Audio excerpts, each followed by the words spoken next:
It is the Riot Podcast, a Tuesday, September 26th edition. Great show coming up here for you. Talking about a potential reboot of a classic TV show, how you could pay $500 to Tinder and what that would actually give you, and a whole lot more. But first, Isaiah, I have a trip coming up. I leave on Friday morning. Going to Florida. Got our flights booked, our hotel booked. We're all set to go. And I was wondering, when you have a flight, do you prefer the aisle, the window, the middle seat? Which one do you go for? I don't really care if I'm on the aisle or the window, but I want one of those two. Yeah, nobody wants the middle, right? Nobody wants the middle. I believe that I'm going to be stuck in the middle seat for these flights, because my wife got to choose the seats and she assigned me to the middle and her to the window she chose. That works fine, though. I think I prefer the window. Definitely over the middle, clearly. But I think I prefer the window over the aisle, although I don't know if I have strong opinions. But yeah, I don't think she's going to switch with me now. I would probably say she's not going to. Yeah, since she did pick them out and assign them specifically to us the very same way every single flight, all four of them. But I was thinking about this. We're a couple. We want to sit together, right? Sit next to each other.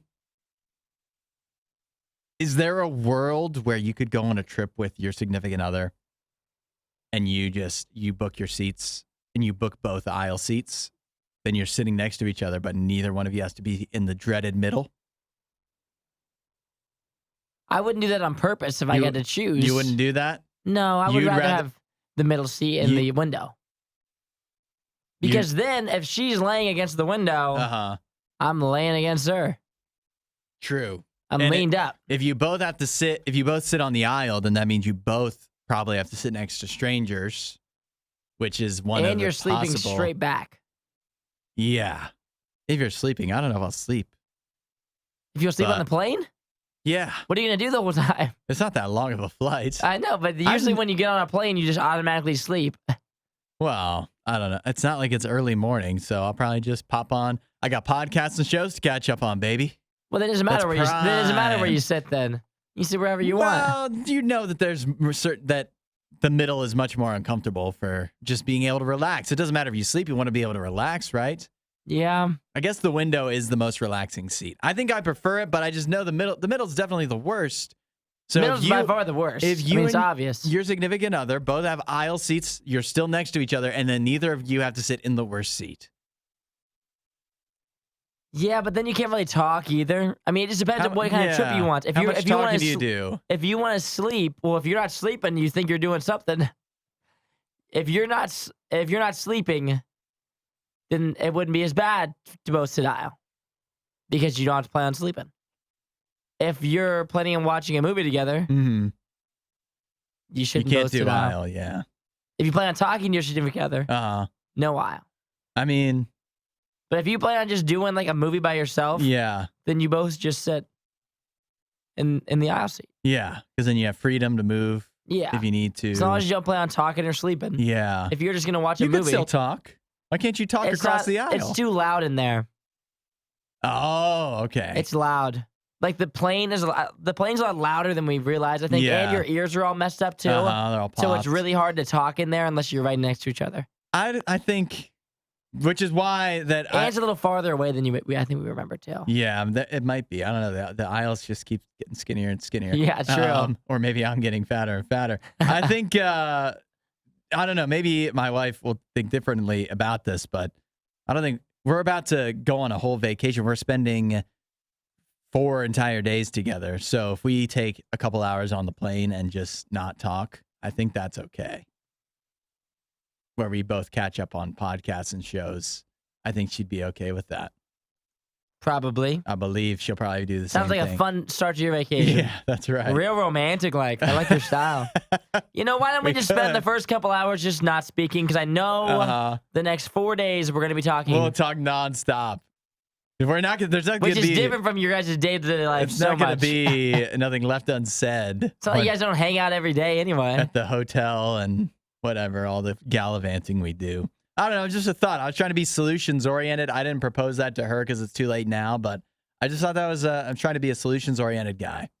Yeah. Also, the other thing I like about I'm a sleeper on the plane. I always sleep. Yeah. So I like to be able to have, if I'm with somebody, I like to have them right next to me. That way I can sleep. But yeah, you don't have to worry about falling asleep on a stranger who may be uncomfortable with that. And the other thing Or too vice is versa. the last couple times I've flown, me and friends have gone together, and we've sat separate. And how was that?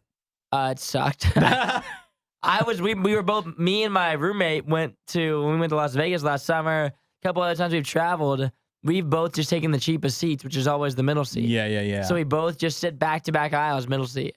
So he's sitting right behind me. And let me tell you, that sucks. But it's the cheapest ticket. I think which is what I'm about. Saving money more than I hate sitting in the middle seat. Yeah, so exactly. I get you on that. The flight there wasn't that bad. The flight back really stunk. Yeah. You can chime in with your thoughts. Let us know by texting in at 8772-RADIO-U or hitting up the comments. Got a great podcast here for you, so enjoy, and we'll catch you next time. You won't hear a show like this anywhere else. And that's probably for the best. The worst of the riot. Radio U. Got a new harmful dating trend here for you. It's called orbiting. You have any idea what that's about? Not sure. Well, have you ever heard of the gum? I have heard of Orbit. Has nothing to do with that. It's pretty good. But have you heard of the travel company, Orbitz? Their logo yellow? No. That's hurts. So you haven't? Yes. Yeah. No, Orbitz is like Expedia Priceline. It also has nothing to do with that. Orbiting is a dating trend where it revolves around a breakup. If you've recently gone through a breakup and you're not quite ready to give up on that person, you don't quite ready to live a life without them, orbiting is where you continue to check in on their social media pretty much daily. You keep on checking in, seeing what they ate for breakfast, where they hung out over the weekend, all that, just seeing what they're doing constantly. And doing that supposedly gives you a false sense of comfort and feel like they're still kind of on your radar. You're still orbiting around them, but it's not healthy. You know, back in the day, they used to call this not moving on. Yeah, but that's not as fun as orbiting. It was a lot more straightforward, though. Yeah. It made a lot more sense when you said somebody. Some people... Oh, you're orbiting. I get it. I get it. This is the type of thing that when they make like a bad show for Freeform or something in a couple of years, they'll be like, oh, you're still orbiting Jeff. You just need to move on. That is true. But I mean, it's been coined by several social media influencers at the time. Now, you might think, I can see the idea, because you even said before, you're a big proponent of not unfollowing, continuing to follow on socials after a breakup. If you can handle it, I think it's fine. But so some people might say, why is this harmful if I still want to check in? If I still want to orbit Jeff for a little while, what's the big deal? What's the big harm? But it's just that you are not mentally moving on. It's actually making you feel better, but supposedly in a harmful way, because seeing what they're doing could possibly increase your oxytocin levels, the happiness hormones in you. And so it's making you happier, but I feel like that would decrease your happiness. You would think, especially if they move on and start doing a bunch of fun stuff without you. They always do. They always do. Isn't that how it always works out? No, they always do. I don't think there's a lot of orbiters that are orbiting after they initiated the breakup. So this is... Oh, people still do that. You think they orbit? Yes. And so you think it rises your... I don't think just because you're the one who broke up with somebody doesn't mean you're like, okay, hands free. Yeah. Clean my hands off now. I'm good to go. I feel like usually you still care unless you were really over the relationship. Yeah. Which is wild. It's tough to do. Experts are saying that of course this is harmful, and I'm not just saying me, but like actual experts saying that you should not continue on with the orbiting. It's just healthier to just completely move on. But hard to do. It's hard to do. So can you kind of have one of those orbits where sometimes you get really close and then it's like an oval shape, an ellipsis, where sometimes you're close, you move in, you check in the social media a couple times, and then you back up the orbit. You get really far away. You unfollow them or you hide them or mute them or whatever you need to do. Maybe that's the best way. And then maybe you realize maybe you just fly right out of orbit and move on to orbiting something else completely. Or maybe you become the center. I don't like this whole orbit thing. And This has gone on too long. This analogy doesn't Have you work moved for you. on or not? Yeah. I think it's maybe it's for our space heads out there. Maybe this is finally getting through to them. Maybe they're struggling with relationships. They didn't get the whole hanging around thing. Yeah, but then they're like, yeah, that's right. You know Just what, like orbiting Comet does make 26A. Makes so much sense. I am circling her. Yeah. No wonder she doesn't want me back. It's because I've never moved more than 10 feet away from her. Who's the sun here? Who's the sun? Nobody does it better. The Riot Radio U. Is that The Office looks like it could be getting a reboot. As soon as the report says here that as soon as the writers' strike is officially ended, they've reached a tentative deal. But once that deal is ratified, it will be officially announced that a reboot of The Office is in development.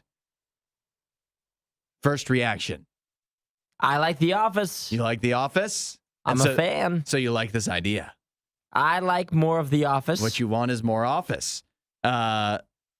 And I'll tell you that although we don't know many details at this point because it is in the very early stages, the one thing that is known is that Greg Daniels will be back. Greg Daniels was the showrunner for The Office when it got started here on American TV for the first several seasons. So he is the man behind it all in some ways, and he will be back. Will any of the cast be back to reprise their roles, or is this going to be a completely clean slate? That is not known. I feel like the actor who played Stanley, Leslie David Baker, is going to do everything he can to be a part of it because he was trying to launch a Kickstarter to make a Stanley spinoff. But I'll tell you, the reaction online is not as positive as your mild enthusiasm was. Most people are very against this, it seems. Really? Most people, they think it's going to ruin it or what? I guess some of the reactions I'm seeing here, someone says, yeah, because famously the problem with The Office was that it just wasn't long enough and there wasn't enough of it. I watched every episode of The Office. Some of the later seasons, not as great, not as consistently good, but still watchable, still pretty good. Someone else posted the thing from SpongeBob where Mr. Krabs is looking at Smitty Bourbon Jaegerman Jensen's grave. He says, am I really going to defile this grave for money? See, my question is, too, how much of the cast is coming back? You know, that's the real kicker. So do you want a bunch of the cast to be back in a continuation, or do you want a new version of The Office? I want more modern. I'm okay with having some new, but I need some of the old. Who do you want? I mean, obviously, let's start negotiating here. I want John Krasinski. Oh, I don't think he's doing it. Well, then I think that's a. You have a better chance, a snowball's chance in heck of getting John Krasinski. Him and Steve Carell, I think, are the two absolute no's. Well, Steve Carell wasn't even in the. Yeah, he wasn't in several seasons. In several seasons at the end last time, anyway. Yeah. Exactly. So yeah. What about Rainn Wilson? Can I get Dwight back? Possibly.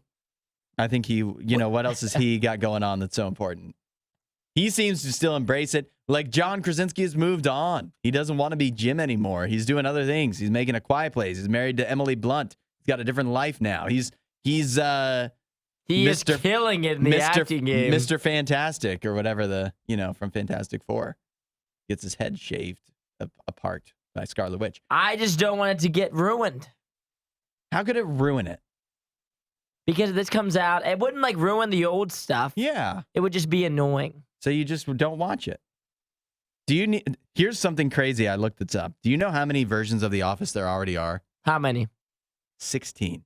16 versions. There's 16. So maybe we shouldn't do this because there's only one There's good one. too many. Yeah. There's two. The UK version The is UK good version too. is not good. It is good. It is not good.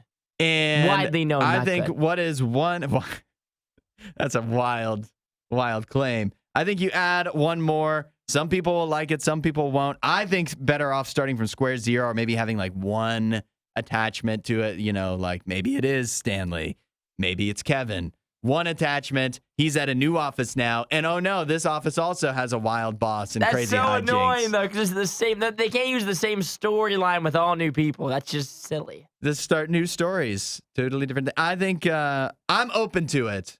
If you've got the right people involved, and I don't necessarily mean the actors, it could still be funny. There's a reason they made 16, and that's because it's a universal concept that will never get old. Yes, but there only one of them was good. You don't know that. They're all different languages. This is Radio U's Worst of the Riot. Isaiah, how many high school dances do you think you went to in your day? I can count them. Okay. One. That's it, huh? Two, no, Oh. you ever heard of someone count before? Yeah. 1, 2, 3, 4, 5, 6. I think I Whoa. went to 6. I went to 6 dances, if I recall correctly. You must have been having a good time.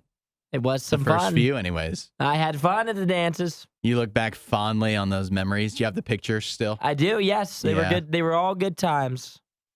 Well, you can relive those good times now with Burger King's new homecoming meal. Did you go to the homecoming dance? I did. 3 times, I'm guessing. 4. 4. Every year, baby. I was Yeah. there. I was dancing. Burger King has unveiled the new homecoming meal, which is a meal for 2, of course. $10, you could get 2 Whopper Jr. sandwiches, 2 milkshakes, small order of onion rings, small order of fries. So you can either mix and match or maybe sometimes opposites attract in a homecoming relationship. And also 2 Burger King crowns for the happy couple. There you go. Yeah, so you can feel like royalty whether you were voted homecoming king and queen or not. Did you get voted homecoming king? No. Oh, that's unfortunate. Wrong, I think. I went to a homecoming dance one time. I went to I was 2. gonna ask that. I was gonna ask if you ever went to a dance. I did. I did 2 dances. They weren't homeschool dances either, although that is a thing. You go to those? But I was too cool to do that, obviously. How many homeschool dances did you go to? I want to know. 0.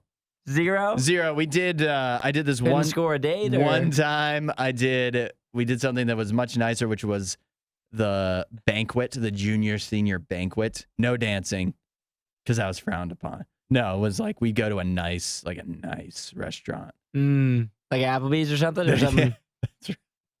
Bennigan's. And I did that, but that's not the same. There was homeschool dances, obviously didn't go to those, but I did date a gal who took me to her homecoming and her prom. And maybe it's because I didn't go to the school, but I don't look back fondly, particularly on the homecoming dance is pretty lame. Did you dance? Yeah, I danced. Okay.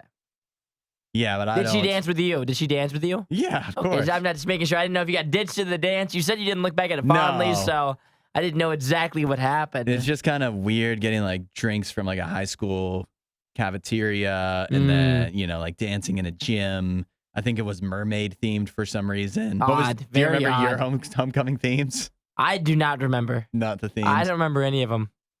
I don't look back on it. Prom was okay.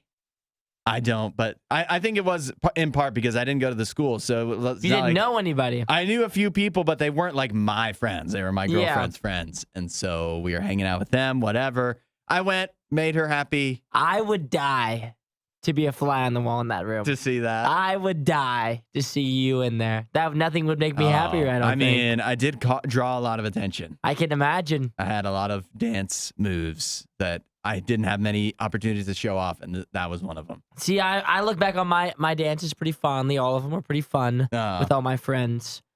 I don't remember going. I went out to eat because think about this whole Burger King thing. Yeah. For homecoming, is a way like a lower deal, not as big of a deal. So you could go to Burger King. Yeah. It wouldn't be a big deal. But prom, you would not go to Burger King. No, that would be foolish. That'd be wild. Yeah, they don't have a Burger King prom meal. No. But yeah, the homecoming memories, I look back fondly on many of them. I'm glad one of us does. 8772 Radio U. Oh, hi there. This worst of the riot. Crank that up. Radio U.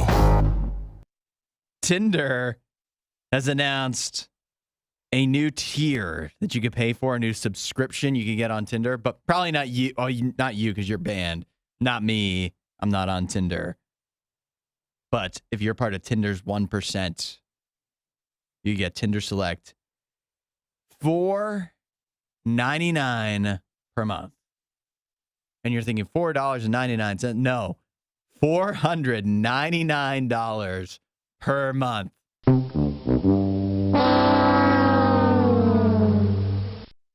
This is for the real power users on Tinder. If you're a part of the 1%, Yeah. see, and they make it sound like that's a good thing. Like it's very exclusive. It's not.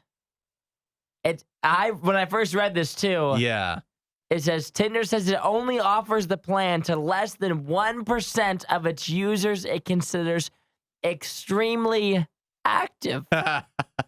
At first, I thought it said extremely attractive. Yeah. Which Nope. now there's something there. Uh-huh. Well, that Extremely would be offensive active. if they did that, though. I don't think so. I think it'd be offensive. They literally have a page on there that's called like top picks. That's just supposed to be really attractive people. Mm. And you get to swipe just one time on those. You get to pick Ooh. one a day Whoa. of the really cute ones. And you just send it out there and think maybe, just maybe, they'll match with me. Because those people are getting so many swipes. So many of them. Yeah. Well, For $500, you Hey. can be a part of the most desperate people on Tinder. but listen, Isaiah.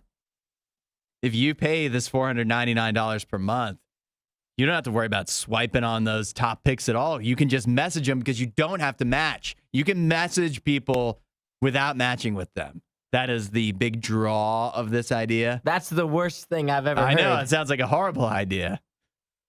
That sounds like badgering. I feel like that's illegal. Is it not illegal? It's not illegal. They're making it legal. They make the laws. You'll also be seen by, supposedly, I guess they say the most sought after users will see your profile if you're a Tinder Select user. So the top picks will see your profile and swipe no on it, probably. So listen to this. This is what I think. If it's the most active people on here, Yeah, right? mhm. If you're already a part of the 1% of most active, number one, I feel like you already should have like enough dates to where you don't have to pay. If you're on that thing all day long, Yeah, constantly swiping. you should be already on dates, not worried Yeah. about it. But number two, then you add the $500 on top, Uh-huh. and you're messaging everybody you see, and they're all seeing you. Uh-huh. If you can't get off that app in like a day, Yeah. you need to get out of there. Not worth the $500. But if you do find your match with this $500, can you really put a price on that? I think you could have found him anyway. If this is what it takes to find I don't think this is going love, to be a bonus to you at all. It seems like you're going to be messaging people that aren't even attracted to you. It does seem like like if you're messaging people that you haven't matched with already, it just feels like it's just another opportunity for them to reject you. Yeah. So this is an expensive price to pay to get rejected even more. Because what happens when you buy this and then you still don't? Yeah, that's just sad. Then you don't even want that kind of But rejection. Nobody wants that. The only positive, here's the only positive. Give it to me. You get a little like badge on your profile, right? That shows that you're a Tinder Select. So people will Red flag. Red flag. But people will see that you're rich I mean, or bad with money. or you're. Sad. And that will be their choice to make. If I saw somebody was paying $500 for Tinder, Uh-huh. that would be like a red flag for Yeah, me but on you itself. notoriously want a woman who's loaded. I do. So you might be more But I don't want a woman that's willing to pay $500 to match with me on Tinder. That sounds crazy. Gable Price and Friends. You can use it for free. Radio U's Worst of the Riot podcast. Researchers in Turkey have found that blue light exposure, which comes from really any screen, phones, TVs, etc., computers, they found that blue light exposure is linked to early onset puberty. We could be turning kids into awkward teenagers sooner than is actually natural with our phones and TVs. Now, I'm no doctor. Uh-huh. Is that a bad thing or? Probably, if it's not like how your body's naturally supposed to do it, right? See, that's what I'm saying. I don't know what even to make of this. But I guess I do think that kids, right, you should let kids be kids for a while. I don't think going through puberty makes you an adult. No, but it's not a fun time. But there most could people. be, but listen, I don't know, yet again, I don't know how it works, Uh-huh. but there could be benefits. Okay. One of them being, couldn't you be, now this is going to sound dumb if it's wrong. Yeah. Couldn't you be like taller? No, that works. Puberty? That's when you hit your growth spurt, right? Possibly, but I don't think that hitting it earlier makes you more likely to get bigger. I feel like it would, though. Isn't that the whole point of puberty? That's when your muscles start growing faster. Maybe you would, I guess the whole thing is you would just reach what you were going to reach anyways, what you were likely to reach anyways, sooner. So you start turning into... You get a mustache in like 5th grade instead of 7th. Yeah. You think that's going to be a lot of fun in elementary school to start having hairy armpits and a mustache? Got to start teaching kids that are still wearing Paw Patrol shirts how to shave. That doesn't sound great to me. I don't know about delaying puberty. There's just a sweet spot. There's some age where like you should have puberty. Stage 3, the growth spurt stage. One of the stages of puberty. Yeah, but you don't get a longer growth spurt. It's just sooner. So instead of being, if your height's gonna be 6 foot anyway, just because you get to 5'10" at 12 instead of 15, yeah, doesn't mean you're gonna be taller. Yes, but it does give you more time. Sure, but think about this. This is why I think it's a negative. You're gonna hit your physical prime earlier, and who wants that? What are you talking about? You're gonna hit your physical prime earlier. If everything is happening earlier in life with your body because you hit puberty sooner, then that means you're going to be like in your physical prime when you're, like younger. And I think most people, once you get past your physical prime, you're like, man, I wish I could have kept that going a little longer. Because before you hit your prime, it's up, up, up. You're climbing the mountain. You're getting better and better. But then after you hit it, you're down, down, down. So you're going to hit your down slope earlier in life. All the children I feel after like you us, can stay. You think you can maintain? You can maintain for sure. I think you're getting a longer prime, possibly. So you think more phones, more TVs for kids? I'm saying there's nothing we can do to stop it. I'll tell you that much. We're not going to turn off the TV. Well, I mean, there's like blue light filters and stuff, right? Yeah, the blue light glasses. I don't know if that's going to work. It feels like there's give your 7-year-old some blue light glasses. See how bad he wants to wear them. Yeah. But odd feeling he's not going to like them. I guess the thing is, like, if it's for all kids, I don't know. There's just so many. We're not doctors. We're not scientists. We're not researchers. There's probably so many. If this is true, there's so many other effects that it would probably have on your body that we don't even realize, that we don't even comprehend. We're just discovering now that the blue light's making us have puberty earlier. Who knows how many other effects that has that the dots you wouldn't even realize to connect. So I still think I would take it. I think if I could go back to when I was like 9, if you would have told me like my freshman year of high school, because I hit puberty earlier, I would have been like 5'7" instead of 5'4". I would have taken that at that time. 100%. I know for a fact I would have. Leah said Isaiah's vast knowledge of puberty and him trying to turn everyone into giants is giving me life. Be a taller species. What do you want from me? Wasn't that a great Riot clip? While you're here, you should watch more of our videos and subscribe so you don't miss what we do next.